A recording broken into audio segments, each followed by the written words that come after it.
अस्सलाम वालेकुम students. Page number 5 part test के बारे में अभी आपने कॉन्सेप्ट उसका पढ़ा।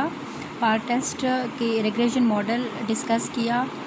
अगर हमारे उस टेस्ट में जिसमें हमने नेचुरल लॉग अप्लाई किया था, in the above regression if beta turns to be statistically sufficient, अगर पैरामीटर हमारे पास सफिशिएंट है जो उसकी प्रॉपर्टी को भी होल्ड कर रहा है, it would suggest that heteroscedasticity present in the data.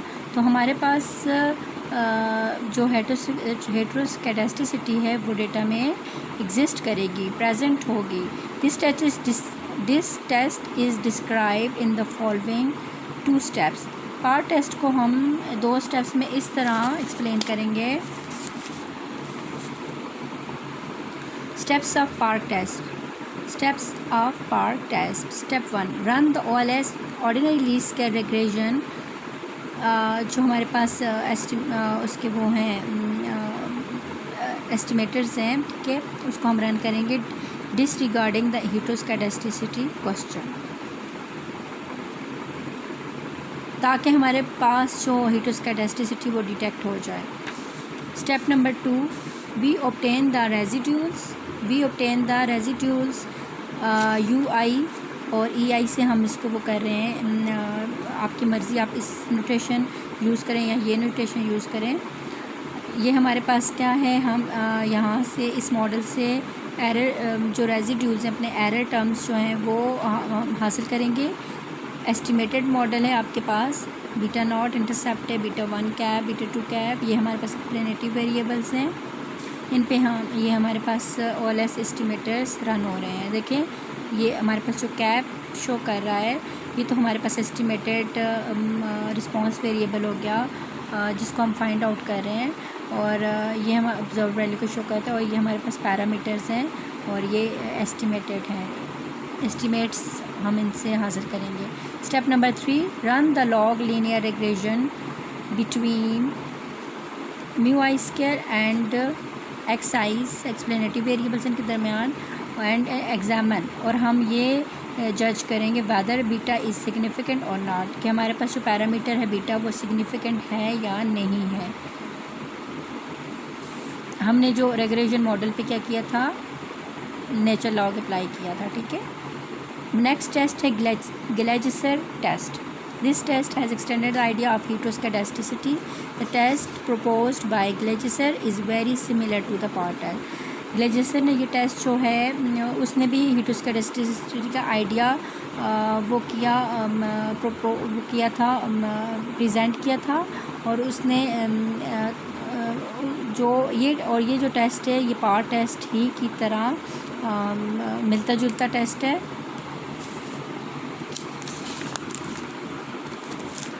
Next students, page number 6,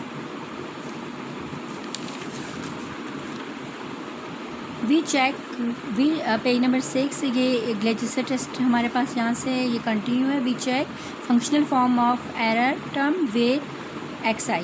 हम जो एरर टर्म है और जो XI एक्सप्लेनेटरी वेरिएबल, इनकी फंक्शनल फॉर्म चेक करेंगे after obtaining residuals from OLS।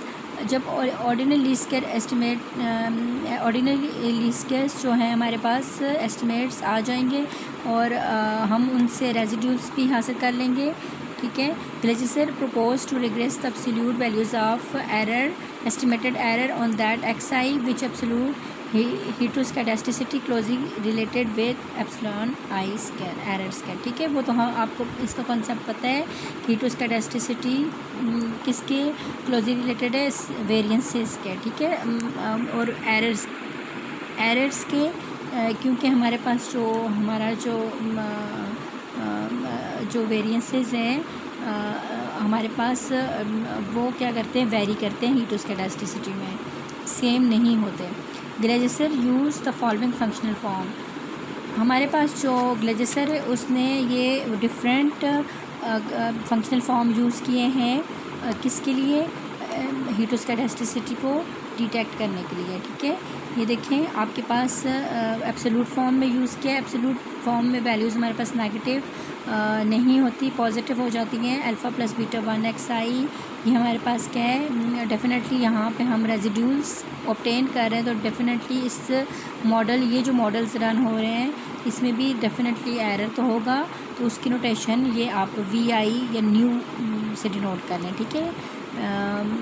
अगर आप इसको इंग्लिश अल्फ़ाबेटिकली यू कहते हैं तो इसको वी कह दें, अगर इसको म्यू है तो ये फिर न्यू होगा। अब यहाँ पे देखें, यहाँ पे हमने इसको अंडर रूट एक्स वेरिएबल्स के ऊपर एक्स जो है उसके ऊपर अंडर रूट स्क्वायर रूट ले लिया है। अब थर्ड फंक्शनल फॉर्म क्या है, इसको हम जो है फ्रैक्शनल फॉर्म में लिख सकते हैं 1 बाय अंडर रूट एक्स आई। और देन हमारे पास ये क्या है, इस पूरी टर्म पे हमने क्या किया है, मतलब इस पूरी टर्म पे क्या किया है, हमने स्क्वायर रूट कर दिया और ये जो एरर है ये बाहर है स्क्वायर रूट के। We suggested to test all these functional form for presence of heteroscedasticity. अब हम इनको इन तमाम फंक्शनल फॉर्म को टेस्ट करेंगे, तो ये हीटरोस्कैडास्टिसिटी की मौजूदगी के लिए, उसकी एग्जिस्टेंस फाइंड करने के लिए, उसको डिटेक्ट करने के लिए हम इसको टेस्ट करते हैं। If beta of any of above regression is significant, अगर इसमें से हमारे पास जो पैरामीटर है कोई भी पैरामीटर सिग्निफिकेंट हो जाता है तो उसका मतलब है हीटरोस्कैडास्टिसिटी हमारे मॉडल, हमारे डेटा में प्रेजेंट है, यानी कि हमारे पास वेरिएंसेस सेम नहीं हैं। नेक्स्ट हमारे पास टेस्ट है स्पेयर्समैन रैंक कोरिलेशन टेस्ट। ये भी हमारे पास क्या होता है, to detect the heteroscedasticity, data model या डेटा में चेक करने के लिए कि हीटरोस्कैडास्टिसिटी मौजूद है या नहीं, ठीक है। First fit the regression range xi, first fit the regression range xi and absolute value of mu I estimated है, ठीक है। दैट इज़, इसको यूँ हम रिप्रेजेंट करेंगे, एब्सोल्यूट का सिंबल है इन असेंडिंग ऑर्डर। किसमें हम असेंडिंग ऑर्डर में करेंगे, दैट इज़ इग्नोरिंग साइन, जिसमें हम अपने जो नेगेटिव साइन है डेफिनेटली उसको इग्नोर करेंगे क्योंकि एब्सोल्यूट जो यूज़ हो रहा है। अब x i's and mu i's are ranked separately, हम जो एक्स आइज़ की वैल्यूज़ हैं और एरर्स की वैल्यू हैं उनको रैंकिंग करेंगे, सेपरेटली रैंक करेंगे। ये आप स्पेयर्समैन रैंक कोरिलेशन टेस्ट जो है, आप इसका जो ऐसे भी सिंपल स्टैटिस्टिक में आप इसको, इस टेस्ट को रीड आउट कर लें और आप ये देख लें कि किस तरह रैंक आउट किया जाता है, ठीक है, वैल्यूज़ को। अब ये देखें, ये फार्मूला है हमारे पास कोरिलेशन का 1 माइनस ये स्पेयर्समैन, एस किसके लिए यूज़ है, Spearman rank correlation 1 minus 6 summation DI square divided by n bracket close n square minus 1। और हम अगर हमारे पास n स्मॉल n 3 से ग्रेटर है तो ये हमारे पास क्या होगा, सैम्पल साइज 3 से ग्रेटर होगा। और हमारे पास जो टेस्ट है, हम क्या टेस्ट करते हैं कि जो ये रो नॉट, इसे क्या पढ़ेंगे, रो नॉट, ये हमारे पास क्या है, ये कोरिलेशन को, ये कोरिलेशन का साइन है, हमने इसको टेस्ट करने के गए, ये ज़ीरो है, ठीक है। डेफिनेटली हम जो हैं xi और जो एरर्स की आपस में कोरिलेशन चेक कर रहे हैं, तो अगर ये हमारे पास ज़ीरो हो जाती है, ये ज़ीरो, तो उसका मतलब है कि हमारे पास हीटरोस्कैडास्टिसिटी एग्जिस्ट नहीं कर रही, ठीक है। अगर ये तो रिजेक्ट हो जाता है, उसका क्या मतलब है कि ये रिजेक्ट हो जाता है, ये तो इसका मतलब है H1 एक्सेप्ट हो जाएगा। तो H1 क्या है, rho naught is not equal to zero, तो जिसमें हीटरोस्कैडास्टिसिटी हमारे पास एग्जिस्ट करेगी।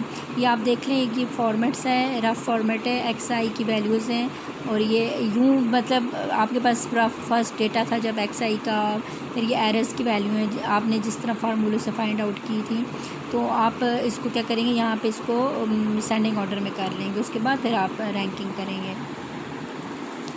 स्टूडेंट्स, नेक्स्ट है पेज नंबर 7 कैलकुलेशन। उसके बाद हम कैलकुलेशन करेंगे। ये हमारे पास टी कैलकुलेटेड है, ठीक है। टी टेस्ट यूज़ कर रहे हैं हम, टी टेस्ट स्टैटिस्टिक यूज़ करेंगे। और ये हमारे पास RS है, और RS ये कहाँ से आया है, देखें, ये अभी मैंने आपको बताया है, ये RS स्टूडेंट यहाँ से, ये इस फार्मूले से जो वैल्यू आई है ना आपके पास, ये RS की वैल्यू आ जाएगी।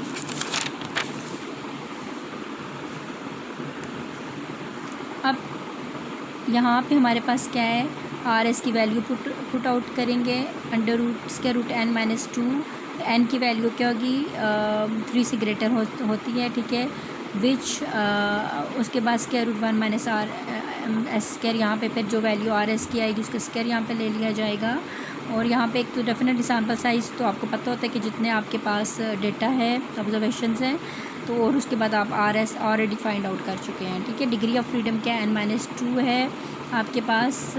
क्रिटिकल रीजन अब क्या होगा जी, इफ़ कैलकुलेटेड वैल्यू टी की जो कैलकुलेटेड वैल्यू है वो टी टेबुलेटेड, डेफिनेटली आप टेबल से देखेंगे, टेबुलेटेड वैल्यू से अगर ज़्यादा हो जाती है, यहाँ पे अगर फॉर एग्ज़ाम्पल आपके पास 100 आ जाता है और यहाँ पे अगर आपके पास 20 पॉइंट समथिंग आ जाता है, तो आप कहेंगे देन रिजेक्ट H0, आप H0 को रिजेक्ट करेंगे। If rho S is not equal to 0, अगर हमारे पास ये 0 के इक्वल नहीं है, जो आपने H1 फॉर एग्ज़ाम्पल ये H1 है, ठीक है, इट डिपेक्ट्स डिपेंडेंसी एंड हीट्रोजेनिटी, तो ये हीट्रोजेनिटी को हमारे पास वो क्या करेगा, एग्जिस्ट यानी कि हीट्रोस्कैडास्टिसिटी एग्जिस्ट करेगी।